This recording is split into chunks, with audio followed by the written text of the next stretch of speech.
Hey, welcome back to Mrs. Wizard's Way. And man, it's been a busy week. Wizard had surgery. Let's get started.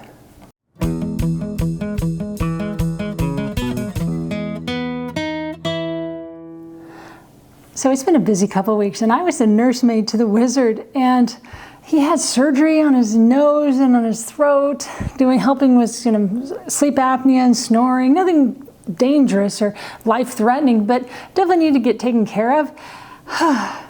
It was a busy day, so let me show you a couple of clips. We were hoping to film a whole lot of that day, but let me show you what I have so far. It's 4:30 in the morning and we're zombies, but we're awake, we're dressed, we're ready to go off to the hospital, so let's go get in the car. Here we go.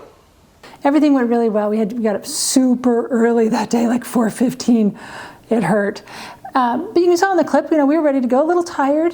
But we get there, I was going to do a little filming, maybe have some time in the room, showing him ready to go. But it was just so fast. It was just like, they're boom, boom, back, and he went. So I was in the waiting room.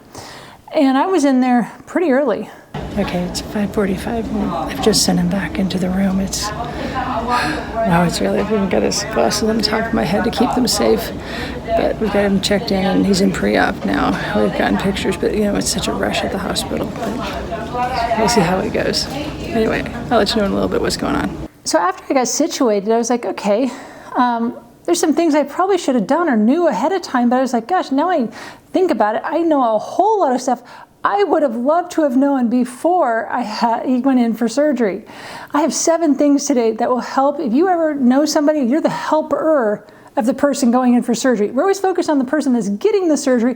What about the people that are there to help support them? It's not that the person that isn't there getting surgery isn't super important, but let me tell you, I had a lot of waiting that day, nervously waiting. What do you do? So a couple of things. The first one I have is before they go for surgery, check to see if your doctor would send the prescription to the pharmacy before the day, like the day or two before.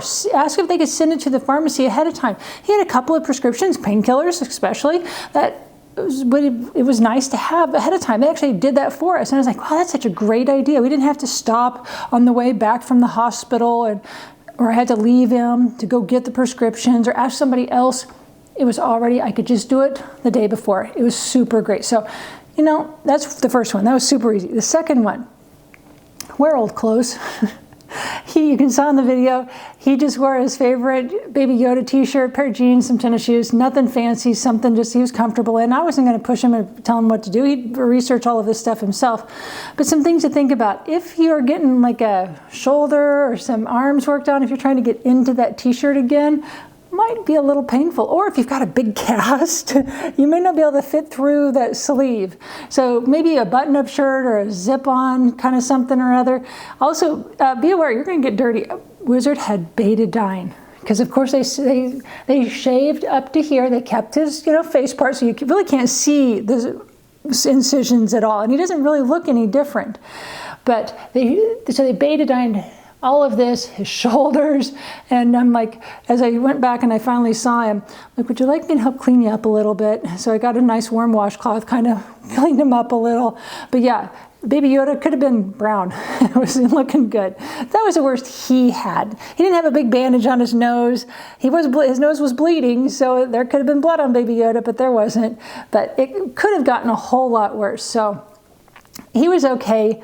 We were able to get him back in there. But the other thing, I realized very soon after we got there, they're like, here's a plastic bag to put all that clothes in. Okay, luckily it fit. Got everything put in there. And I mean your clothes, I'm meaning everything. Your socks down to your tighty-whities. It all goes into that bag. Because as an outpatient, you don't get a room. And so we couldn't just store it in a locker. So we had to carry it with you. So the plastic bag worked, but it would have been nice if I could have had maybe like a backpack or a small bag, not a suitcase. We're not moving in. Just something small that can hold everything. Now, this would not be the time that you want to wear your puffy insulated, flannel, shirt and your jeans and your cowboy boots and your coat and jackets, because all of that has to be held by the person that's there to help support the person in getting the surgery. So maybe think about that. Luckily, everything fit in his plastic bag, but it wasn't the most comfortable to carry around. So that's another thing to be thinking about. Now, you probably already thought about this. Bring something to do. And I kind of had. I had planned to read. I love reading on my phone or on my tablet. I love to read. But after about an hour, hour and a half of reading, and I'd finished the book I was currently working on, didn't know if I really want to start the next book. I was kind of like, okay, now what do? You need to plan for something to keep you busy. Now, you're most likely in a building with poor reception. We were in a hospital. We weren't in like an outpatient facility. It was the full hospital. And so I was buried in the building. So the reception was slow at best. So that was one thing. I really couldn't do much playing on the internet. But even if you do have great reception, one thing I wish I would have brought is my phone charger and a power block for the wall, because there was plenty of places I could have plugged in to get, my phone charging, but I didn't have the stuff to do that. So that would have been one nice thing. I did bring headphones. I didn't listen to them. I did make sure they were charged though before I brought them. So if you want to listen to music, that's an option as well. But I'm not really a big music person to listen to like that. I mean, I like listening to it maybe at the house or in the car, but not just, sitting there. In this clip, I'm getting kind of bored. So it's 9:30 and the doctor just called and said everything went really good. Wizard's doing fabulous. I'm going to have to do some wound care. They're going to tell me the nurses are going to be looking into. So I've been sitting here a long time. But I happened to meet somebody. She was sitting next to me, and while we were talking, she's crocheting, and she gave me, let me get it out, the cutest thing. Isn't this adorable? Yeah, so as I was talking, we were just sharing stories. She gave me this, so I'm super excited. So I got something to keep me busy. But let's see what he does and what he looks like when I can finally get back and he gets out of recovery, I guess. You saw in the video that there was a lady that sat down near me. She was just a couple of chairs away. I was kind of in a quiet corner by myself for the most part. But she sat down and she actually had a quilt and she was trimming the strings off of it. Just a little bit here, a little bit there. And she was holding this whole wad of string, and I'm like, I had an old coffee cup, which I'm going to tell you about in a second. I'm like, would you like my cup just to hold all that, make it your trash can? She's like, oh, that'd be great. And so we struck up a conversation. We're just chit-chatting about this and that, nothing crazy. But it was nice to have somebody to fill the time with. And in the end, she just tossed me that little, I guess it's a dish scrubber is what it's supposed to be, but I like it. It's sitting over in the living room right now, but it's really pretty. I was like, this is really nice. And it kept both of our time from just, being so tediously quiet, maybe a little lonely. One thing to remember is don't expect there to be magazines. I saw 0 magazines, not even a Gideon Bible. Nothing was in the waiting room. 0. Thanks, COVID. You took that away from us. So don't plan on thinking, oh, well, I'll just watch, the TV on the wall. We didn't have a TV on the wall. And you get to choose channel and there's no volume to it. You'd be reading every second. And there's no magazines out any longer or nothing else to read. So be aware, you bring all your entertainment. So what did I do after I got really bored? After, the lovely lady, she had already left. I had read my book to my heart's content. I had paper with me, and so I made some notes on some video ideas. And so I was like, hey, what have we done? What haven't we done? What's some ideas? So I had enough internet so I could research what videos, maybe some ideas or topics we've covered, which ones we hadn't, which ones were missing in some of our series. And another one is that I made sure I had a spot on my paper to know doctor notes. So when the doctor called me, literally, some doctors I saw came to the waiting room. Some of them actually called, and he called me, and I was just jotting down a few things just as quick as I can, just so I don't forget it, because that's one thing is you forget everything so quickly. You're like, oh, I got this down, I know it's, and then you get home, you're like, I don't remember what he said. What did he say again? So make sure that, keep track of everything that's being said to you. And luckily, I've got some great video ideas here. Wizard and I are already talking about doing some of them, over the holidays. The next thing is plan your needs as the person that's there. We know that Wizard could not eat or drink anything after midnight. Okay, we knew that, but that didn't mean that the caretaker couldn't eat or drink anything. So think about that. And I'd already thought about that. I thought, okay, well, maybe I'll bring one of those breakfast bars. So I went and I made sure I had a breakfast bar with me. And I'd already planned, it's a hospital, they have coffee. So I knew that I would be able to get some coffee there as well. And so I was just kind of waiting. It was super early. It was not time to really go get breakfast. And one of the cleaning ladies in the hospital just happened to sit down near me. And she just looked exhausted, and she's just kind of just chatty. She's a talky person. And so she says, I am so tired. This is the first time I've sat in hours. I said, oh, I'm so sorry. You know, just kind of comforting her. And then after we chatted a little bit, I said, is there a good place to get coffee around here? She's like, oh, you can get that over there. But, you know, wait till 6 o'clock and then go downstairs, and they have a Starbucks. Get the Starbucks. You can't go wrong. So obviously, we're talking at like 5:30 in the morning. Yeah, 5:45. It's super early. So I was like, okay. So I really appreciated her help in making sure I got the good stuff. So a little bit after 6 o'clock, I head down with my bag full of clothes because I can't leave it unattended. Because of course, it not only does it have his clothes, his socks, his undies, his shoes, but it also has his phone and his wallet in there as well. Oh, and the other thing I forgot is glasses case. They can't wear glasses back as well. So you can see in the video, I talked about having him on the top of my head. Yeah, bring a glasses case as well. I figured the safest place was not that bag, and my purse was too small. I was like, they're going to live on the top of my head. And I'm used to sunglasses on the top of my head, so that was no big deal.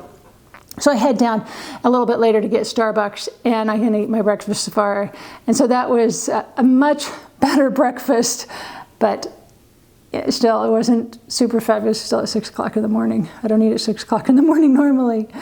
The other thing to do is plan for your lunch and any other snacks, because who knows how long it can take. We were done pretty early, about 10:30 is when we finally he got out of surgery at 9:30, and we got out of there about 10:30, 11 o'clock. So I was starting to get a little hungry because I'd eaten so early. So my plan was to eat lunch at home, but if you had a longer surgery, you might think about that.